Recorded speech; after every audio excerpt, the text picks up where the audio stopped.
waa gabdho markii hore xarunta u yimid in ay isku qurxiyaan balse nasiib wanaag waxay heleen fursad ah in ay wax bartaan si mustaqbalka ay naftooda iyo tan ehelkooda u anfacaan sidoo kalena ay ku shaqaystaan. halkani waa xarunta qurxinta dumarka ee Aasiya Beauty ee Muqdisho. boqolaal gabdhood oo markii hore qurxin u yimid ayaa helay xirfad cusub oo noloshooda wax ka bedeshay. arinta soo jiidashada leh ayaa ah in qaar ka mid ah habliye halkan wax ka bartay ay ka shaqeeyaan Aasiya Beauty. waan ku faraxsanahay Naciima oo kamid ahayd ardaydii wax ka baratay Aasiya Beauty ka qalin jabisay in xirfadii ay baratay ay haddana ku shaqaysanayso. sidee u aragtaa Naciima meeshii aad ka baratay make-upka in aad maanta ku shaqaysanayso xirfadii halkan lagu baray? والله الحمد لله هذا فرحسنا هاي إنها مش أحكي برت شقينا مرة البورتي قفكوا وشقينا لكن واحد أقوم يمسنا بحياتهم كسي قفكي وحكوا بري إن أكتز كشقيني ست صوت مكاس كرسوني ديرا ذا كيليسا إن يشق وحا برت وحكوا برت هاي الوح أو يشتي سيدا هذا لجو بر عدي سيدا هذا لجو بر لين أما دبعت كجرتو كما يسندين لين أنا إلى الشقاء مش كجرت أساس هذا لجو فرحسنا أنا مركادر أنا مرة مالو البو وحسوا كوكردان ما إذا ما أنت أبرتي ما أنت كدم بس أكو شقيني سوسكم بدماء ما أنت أبرتي كل سوني ما يستيد مرة بحس ده ساي إلى هذا مع أرضياتها لكن هذا شقي سيد مالو البو إنا وحفي عن تقانيد أدري مسا مرة البو هذا فرصة ويستيد هذا إيش شقة حتى هذا فرصة ويسنين ويمد أقوكوب هذا بحتى نفط هذا مالو البو قفل مرة هذين كرتي إنها برتيد آمين. وقتها sidoo kale waxaan la joognaa xawluul oo kamid ah ardayda wax ku baratay Aasiya Beauty waxayna ka baratay cilaan saaridda haatan ku shaqeysa xaawal bal sidee u aragtaa in xirfadan halkan aad ku barato isla halkan aad uga shaqeyso?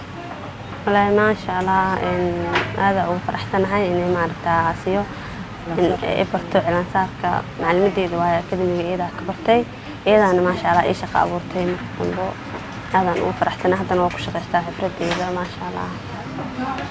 هاي قبل بدنا وحجر قريها كشرة محاولة تلين قبلها ساقة. محاولة تلين لها إني ما عرفتها إمادان أكيد ميجا Aasiya Beauty وما شاء الله أنا قدرنا وح كبرني مركز نبنا مركز وح برني نوشق عبورتي كلها تلين لها إني إمادان وح كبرتان. xirfadaha kala duwan ee la xiriira qurxinta dumarka ayaa haweenka halkaani ay ku bartaan. waxaa sidoo kalena la kulannay gabdho weli wax ka baranaya iyo kuwo u dhamaatay iyo qaar kale oo ka aflaxay. magacaygu waa Qadar Umar Maxamed waxaa meeshaan u imaaday inaan iska qurxiyo maadaama aan jeclaystay xirfadda oo cilaan saarka inaan aad weligay u jeclaay waxaa go'aansaday inaan markaa u imaaday inaan wax iska qurxiyo inaan wax ka barto macalimadeeda Aasiya Khayraalaasiya ayadana garab qabtoona caawisay maclimad fiican waay ma sha Allah.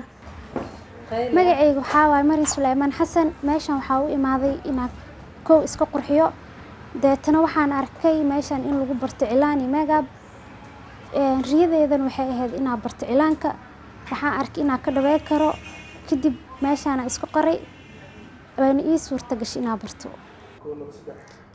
magacaygu waa Faadimo Xaashi Shire waxaan ka qalin jabiyay dufcadii lagu bilaabo ayaan ahaa akademiyada Aasiya Beauty Salon waxaan ka bartay make-upka in igu filan kalarkaaga mid maad gareynaya u baahan kartaa so waxa u baahan tahay muhiimadana waxay tahay wax adiga ku soo saarayo oo kalarkaaga inaad isticmaasho hadeerna waa u jeedaa make-upkan aniga ayaa marsaday waan isku kalsoonahay oo kalarkayga ayaa ku maad gareystay meesha rabana waa ku aadi karaa macalimadana aad ay u mahadsan tahay. waa Aasiya Cabdi Jamaal maamulaha Aasiya Beauty waana macalimada Aasiya Academy waa qofta leh fikradda ah in hablaha qurxinta u yimaada ay helaan fursad ay wax ku bartaan. waxaana weydiinay sida ay ku timid aragtidan.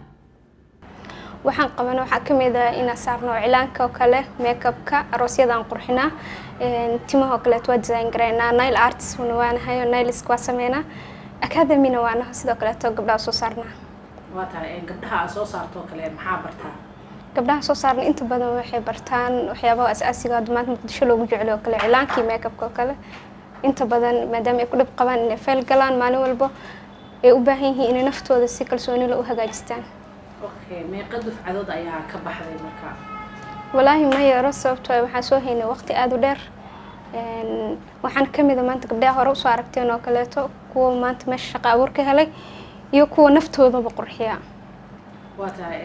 walaahi fikirkaas waxa igu dhaliyay maanta oo gooniya ma jiro, laakiin fikir koowaad wuxuu ka imaaday aniga waayay markii horeeto qof oo academy ii sameeya ama wax oo faahfaahin iga siiyo maadaama xirfadda aad u jeclaa.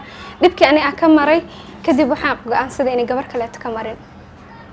mar walba in lacag la helo waa muhiim, waxaase ka muhiimsan in kuweena shaqeeya ay xirfadahooda dadka kala baraan si dadkeena oo dhalinyaro u badan ay u helaan shaqo abuur. haddii fursadaha Aasiya Beauty iyo tiimkeeda oo kale la helo, hubaashii waxaa yaraanaya dadka bilaa camalka ah. Qadra Cabdi Cali, RTV, Muqdisho. Alphason Travel Agency hoyga haqabtirida baahidaada duulimaad iyo waliba mid fiiso waxaa kugu diyaara howlkarro u tababaran haqabtirida baahida adeeg ee bulshada kuwaas oo aan looga baran hakad iyo celcelin hadhow soo noqo. haddaba Alphason Travel and Cargo Agency adeegyada ay ku hayso waxaa ka mid ah fiisaha dalka India oo caafimaad ah oo lagugu soo dhameynayo muddo 14 maalmood ah, multiple visa oo dalka Sacuudiga oo 1 year ah kaas oo lagugu soo dhameynayo 14 maalmood, fiisa South Africa oo aad ku helayso 21 maalmood, fiisaha Shanghai Europe, Belgium, Germany iyo waliba Faransa oo lagu daray fiisa waxbarasho oo dalka Turkiga ah kugu filan 14 maalmood oo qura. fiisaha dalxiis ee dalka Egypt oo maalmahan la laayahay waa 2 maalmood oo kaliya. fiisaha dalka Kenya oo 5 maalmood ah, Uganda oo 8 maalmood ah iyo Tanzania oo aan ka marnayn oo 14 maalmood ah. sidoo kale waxaa kugu diyaara jarida tigidhada localka ah. ya salaam firagara Alphason Travel Agency waxay ku haysaa adeeg caafimaad oo India. adeegyada ay ku qaban doonto macaamiil waxaa ka mid ah 1 balanta isbitaalka midka ugu wanaagsan ee dalka India, 2 in laga kaxeeyo airportka, 3 in lagu sii kireeyo qolalkii aad ku noolaan lahayd iyo agabkii aad isticmaali lahayd adiga iyo waliba qofka ku caawinaya, 4 in lagu sameeyo turjumaankii ka caawin lahaa dhakhtarkaaga iyo waliba baahiyahaaga gaarka ah. ababay hadda gaar Alphason Travel Agency xafiiskooda waxa uu ku yaalaa isgoyska tale daarta Daaru Tawxiid oo ku dhagan Premier Bank dabaqa 3 ama wixii faahfaahina kala xiriir nambarada shaashada. balanteena waa Alphason Travel Agency iyo duulimaad raaxo leh.